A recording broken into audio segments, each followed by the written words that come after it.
Hello दोस्तों। तो कैसे हैं आप लोग? आई होप आप लोग अच्छे होंगे और स्वस्थ होंगे। तो अनकैनी स्टोरीज डार्क में आप सबका स्वागत है। अगर इसकी कहानियाँ आपको अच्छी लगती हैं तो प्लीज़ चैनल को सब्सक्राइब करना और लाइक कमेंट करना तो बिल्कुल मत भूलिएगा। तो आज की कहानी दोस्तों बहुत ही ज़्यादा डरावनी है। आप लोग भी ये चीज़ महसूस कर सकते हैं जब कभी सुनसान रास्ते पर आप चलते हैं, कितना ज़्यादा भयानक होता है। तो ऐसी ही एक कहानी है। तो देर नहीं करते हैं, अब कहानी की तरफ बढ़ते हैं।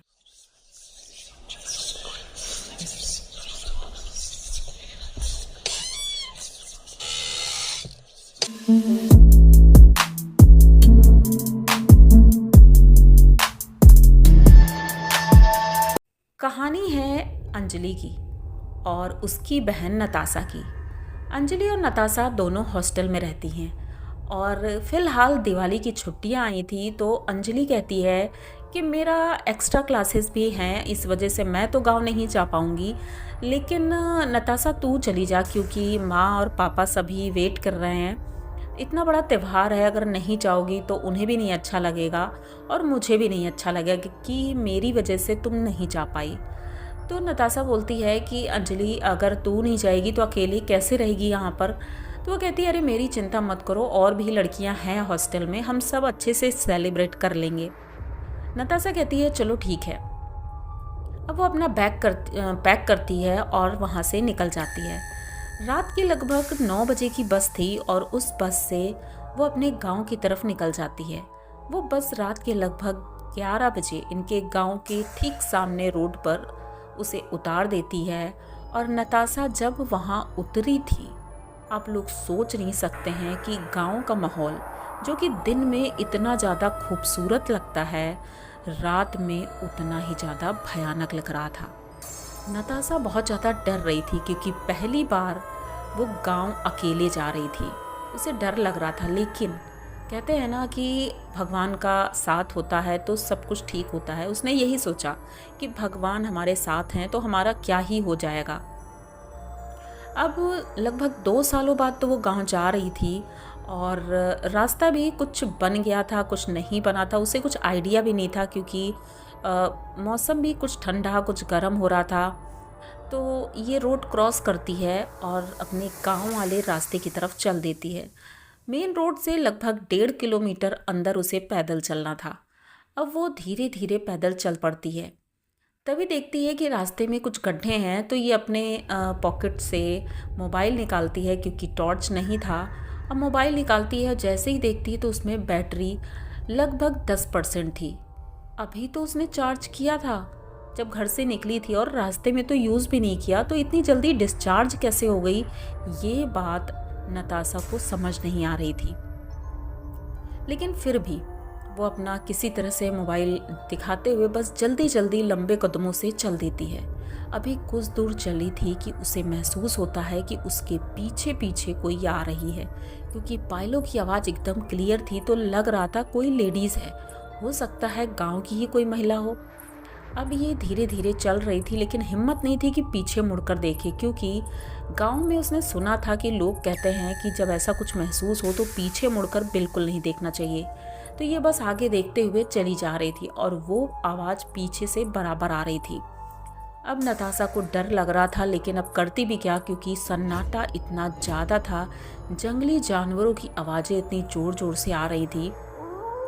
नताशा सोच रही थी अगर भूत प्रेत से ना सही तो जंगली जानवर तो आज मुझे खा ही जाएंगे।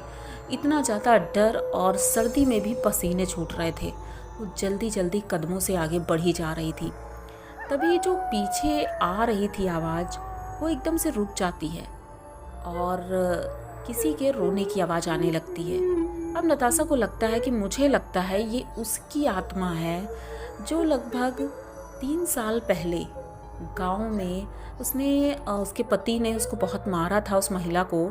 तो उसने एक कुएं में कूद करके जान दे दी थी और वो कुआं यही है, इस रास्ते के बगल में। कहीं उसकी आत्मा तो नहीं है? बेचारी बहुत अच्छी थी और इतनी सीधी थी, गांव वालों की बहुत हेल्प भी कर देती थी उनके घर में। बेचारी कैसे मर गई? हो सकता है उसी की आत्मा हो। यही सोचते सोचते ये आगे निकलती है। अब वो रोने की आवाज़ भी चली गई थी। अब लेकिन थोड़ी सी इसे राहत मिली कि वो आवाज़ अब नहीं आ रही थी, लेकिन फिर भी इसके कदमों की रफ्तार रुकी नहीं और बराबर ये चले जा रही थी।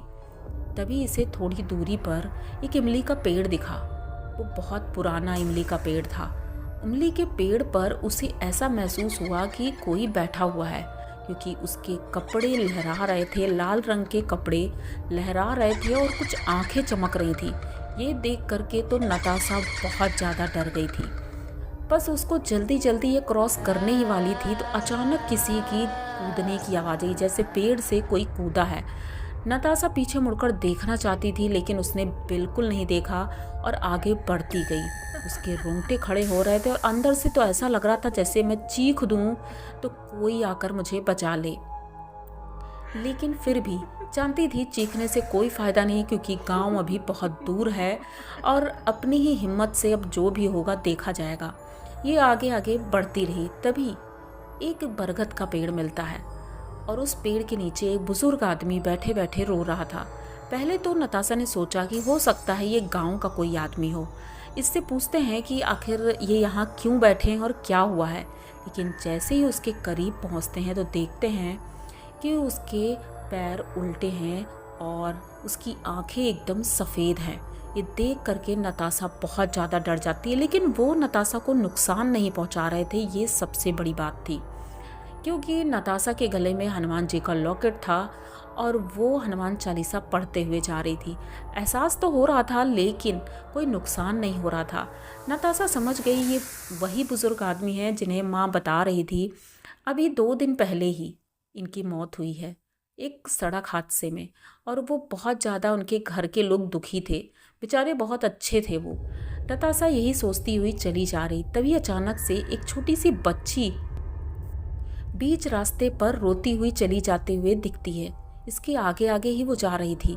लगभग 12-13 साल की थी और वो रोते हुए, उसके बाल खुले हुए, कपड़े फटे हुए, वो अपनी डॉल को खींचते हुए पैदल चली जा रही थी। नताशा ये देख करके तो बहुत ज़्यादा डर गई थी। अब वो ना ही आगे बढ़ पा रही थी ना ही पीछे जा पा रही थी, बस अब उसकी रफ्तार धीमी हो गई थी। वो धीमे धीमे चले जा रही थी।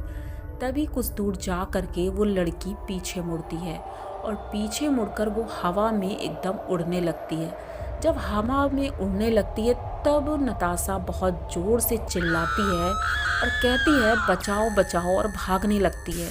इसे याद आता है कि ये बच्ची वही है जिसे गांव के कुछ दबंग गुंडों ने अपनी हवस का शिकार बनाया था। ये याद करते ही नताशा बहुत ज़्यादा डर जाती है और वहाँ से भागना शुरू करती है। तभी खेतों के पास कुछ लोग काम कर रहे थे, उन्होंने नताशा की आवाज़ सुनी और वो दौड़ करके आते हैं, क्योंकि गांव करीब ही था। तो वो लोग आते हैं, नताशा को संभालते हैं। ये बहुत ज़्यादा घबराई हुई थी, पूछती है कि आखिर वो लड़की क्या आप लोगों को दिख रही है, लेकिन गांव वालों को कहीं कुछ नहीं दिख रहा था। तब ये बताती है कि रास्ते में उसे बहुत कुछ ऐसा अनुभव हुआ है जो कि डरावना था।